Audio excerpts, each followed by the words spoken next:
Vinod. Hello दोस्तों, तो कैसे हैं आप सब। मेरा नाम है फैजान और आज हम लोग बात करने वाले हैं विनोद वायरस कोरोना वायरस के म्यूटेशन के बारे में। देश भर में कोरोना की केसेस 22 लाख की मार्क को क्रॉस कर चुका है और 40,000 से ज्यादा लोग इसमें मर चुके हैं। अब हालांकि इंडिया की रिकवरी रेट बाकी दुनिया के कंपैरिजन में काफी अच्छी रही है, बट दुनिया भर से ये खबर आ रही है कि वायरस म्यूटेट कर गया है और किसी ना किसी फॉर्म ऑफ म्यूटेशन ही होती है जिसके कारण से आज के जमाने में बहुत सारी डिजीज की क्योर ह्यूमैनिटी के पास नहीं है। आरएनए वायरस डीएनए वायरस के कंपैरिजन में बहुत जल्दी म्यूटेट करता है और चूंकि कोरोना वायरस भी एक आरएनए वायरस है, तो आज इस वीडियो में हम ये समझने की कोशिश करेंगे कि ये म्यूटेशन हमारे लिए अच्छा है या बुरा।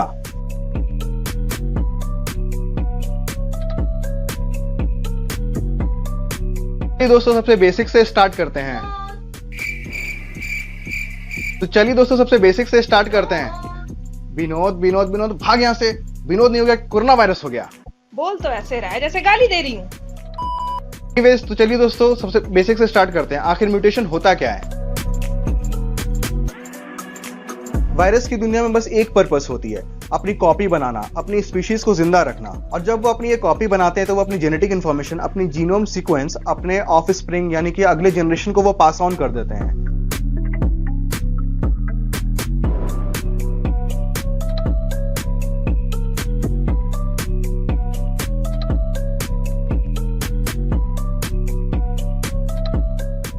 और जब उनके अगले जनरेशन में जो ये जीनोम सीक्वेंस होती है बहुत ज्यादा डिफरेंट होती है जो पेरेंट वायरस है, तब हम लोग ये कह सकते हैं कि वायरस बहुत तेजी से म्यूटेट कर रहा है। और ये कोडिंग हर एक खास टाइप के इंडिविजुअल में यूनिक तरह की होती है, इसलिए किसी भी इंसान या किसी भी जानवर के डीएनए को देख करके ये बताया जा सकता है कि ये डीएनए किस स्पीशीज का है। कोरोना वायरस की जो जीनोम सीक्वेंस होती है ना, वो 0.02% से हर उसके नेक्स्ट जनरेशन में वैरी करती है। इंसान का ये 0.001% से वैरी करता है। आप ये सोच रहे हो कि ये कितना कितना छोटा नंबर है कि उनकी जो सीक्वेंस है वो कितनी हल्की हल्की अमाउंट से वैरी कर रही है। बट आप इसको ऐसे समझिए, इंसान की जो एवरेज एज जिसमें वो ऑफ स्प्रिंग अपना पैदा करता है, उसकी एवरेज एज 30 ईयर्स होती है। मतलब कि जो एक इंसान की जो जीनोम सीक्वेंस को कॉपी करने की जो रेट होती है वो कोरोना वायरस से कम भी है और उसको ये चीज करने में 30 साल की एज एवरेजली लगती है। इसका मतलब कि कोरोना वायरस बहुत तेजी से भी बढ़ रहा है और बहुत ज्यादा अमाउंट में भी बढ़ रहा है और इसी कारण से आपको दुनिया में अलग अलग म्यूटेशन की केसेस सामने देखने को मिल जाती है। बट इन सब में सबसे इंपॉर्टेंट सवाल ये है कि ये म्यूटेशन हमारे लिए हानिकारक है या हमारे लिए बेनिफिशियल है। तो इसका एक काफी कॉम्प्लिकेटेड मिक्स्ड आंसर है जिसके बारे में हम लोग आगे वीडियो में अच्छे से डिस्कशन करेंगे। सबसे पहले हमें यह समझना पड़ेगा कि वायरस आखिर म्यूटेट क्यों करता है। किसी भी लिविंग ऑर्गेनिज्म की तरह वायरस की भी बस एक पर्पस होती है, अपने आप को जिंदा रखना, अपनी स्पीशीज को जिंदा रखना। वायरस बस अपने आप को कॉपी करके अपने आप को जिंदा रखना चाहते हैं। वो उनकी मींस जो बेसिक जो टेंडेंसी ये नहीं होती कि वो जिस इंसान या जिस जानवर में वो वायरस आता है, जिसको हम लोग होस्ट कहते हैं, उसको वो मारने की टेंडेंसी नहीं रखते। ये एक तरह का वायरस के लिए सुसाइड होता है। तो वायरस कभी भी ये चाहता नहीं है। इसका आपको सबसे सिंपल एग्जांपल इस बात पे मिल जाएगा कि एक जमाने में कॉमन कोल्ड के कारण से भी बहुत सारे लोग मरते थे, बट बाद में क्या हुआ कि कॉमन कोल्ड के वायरस ने ये पहचान लिया था, ये समझ लिया था कि अगर होस्ट उनका जिंदा रहे तो वो भी बहुत दिन तक जिंदा रहेंगे। इसीलिए आज के जमाने में कॉमन कोल्ड होती जरूर है, बहुत कॉमन है ये, बट कोई भी होस्ट मरता नहीं है। चमगादड़ की इम्यून सिस्टम बहुत ज्यादा मजबूत होती है और इसी कारण से बहुत सारे वायरस का ओरिजिनेशन आपको चमगादड़ में मिल जाएगा।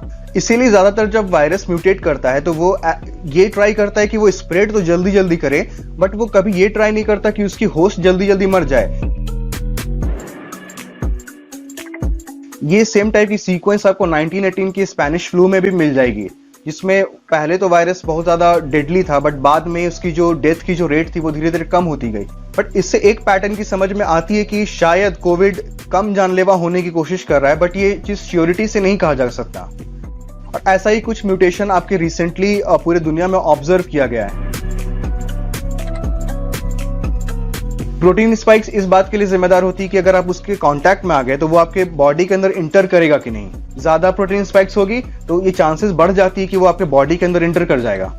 एक रिपोर्ट के अकॉर्डिंग फरवरी तक यूरोप और पूरे दुनिया में कोरोना वायरस का D614 वाला जो वेरिएंट है वो बहुत ज्यादा डोमिनेटिंग था, बट बाद में ये देखा गया कि ये वेरिएंट की जो डोमिनेशन वो कम होते जा रही है और G614 नाम का वायरस डोमिनेट करता जा रहा है। ये डी से जो जी का जो चेंज आया है, ये एक्चुअली ये वायरस म्यूटेट कर गया था।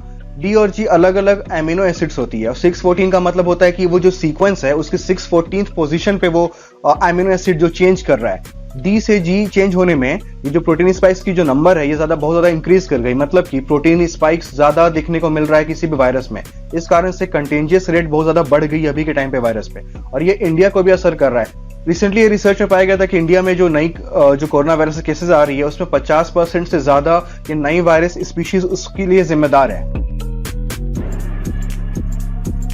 कम्युनिटी ट्रांसमिशन तब होता है जब आपको पता नहीं होता कि आप जब इन्फेक्ट हो रहे हो तो आप किस कारण से हो रहे हो। आप किसी इंसान से मिलते नहीं हो, कहीं ऐसी जगह जाते नहीं जहां पे पॉसिबल हो, कोई पेशेंट से कभी मिलते नहीं हो, बट फिर भी आप इन्फेक्ट हो जाते हो।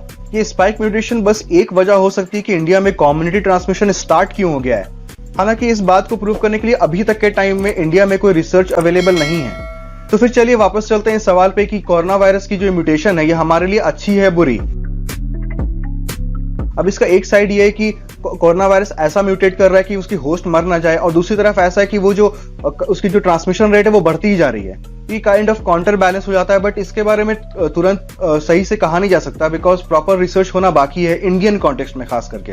और जो ये G614 जो वायरस है जिसको G614 वेरिएंट भी बोलते हैं, इसका दूसरा नाम है D614G म्यूटेशन। दोनों सेम ही चीज है, मतलब एक वायरस का दो अलग अलग नाम दे दिया गया यहाँ पे। तो हम लोग ऐसा क्या कर सकते हैं जिसके कारण से हम लोग इस चीज से बच सकें। इसका आंसर बहुत सिंपल है। जो आप पहले से कर रहे थे, अपनी हाइजीन मेंटेन कर रहे थे, आप वो कीजिए। जितनी भी गाइडलाइंस है उसको फॉलो कीजिए। ऐसी जगह पे मत जाइए जहां पे आपको लगता है कि कोई इंसान इन्फेक्टेड हो और आप उसके कांटेक्ट में आ सकते हो। और इस एजुकेशनल वीडियो को अपने दोस्तों के साथ शेयर कीजिए ताकि वो इस चीज की अवेयरनेस अपने अंदर ला पाए। तो दोस्तों ये वीडियो कैसा लगा आप मुझे कमेंट सेक्शन में लिख करके कोई सवाल हो तो पूछ सकते हैं। और दोस्तों जाते जाते मेरी चैनल को सब्सक्राइब जरूर कर देना बिकॉज ऐसी कोई इंपॉर्टेंट अपडेट आपको मिस ना हो जाए, और इससे मेरी मोटिवेशन भी बनी रहती है। तो चलिए दोस्तों मिलते हैं अगले वीडियो में किसी और टॉपिक के साथ।